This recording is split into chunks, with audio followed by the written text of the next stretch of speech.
Parshivni police ठाण्याच्या हद्दीतील खंडाळा डुमरी वळणाजवळ असलेल्या आशू ढाब्यासमोर शुक्रवारी 4 ऑगस्ट संध्याकाळी 4:30 वाजताच्या सुमारास ट्रक आणि दुचाकीचा भीषण अपघात झाला। या अपघातात दुचाकीवरून प्रवास करणारे तिघेही जण गंभीर जखमी झाले आहेत। मिळालेल्या माहितीनुसार मध्य प्रदेशातील सिवनी जिल्ह्यातील माहूर झील येथील रहिवासी नंदकिशोर अशोक रहांगडाले, सतीश राधेश्याम जैतवार आणि प्रकाश ईश्वरदयाल जैतवार हे तिघे स्प्लेंडर दुचाकीने सिवनीवरून नागपूरच्या दिशेने जात होते। दरम्यान खंडाळा परिसरात एका 12 चाकी ट्रकने अचानक यू-टर्न घेतला।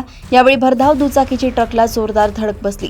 धडक इतकी भीषण होती की तिघेही दुचाकीस्वार रस्त्यावर दूर फेकले गेले। या अपघातात नंदकिशोर रहांगडाले यांच्या डोक्याला गंभीर दुखापत झाली असून त्यांचा हात फ्रॅक्चर झालाय, तर सतीश व प्रकाश जैतवार हे देखील जखमी झाले आहेत। घटनेची माहिती मिळताच पारशिवनी पोलीस निरीक्षक किशोर शेरकी यांच्या मार्गदर्शनाखाली पोलीस हवालदार विजय टेकाम आणि पोलीस शिपाई पृथ्वीराज चव्हाण यांनी तत्काळ घटनास्थळी धाव घेतली।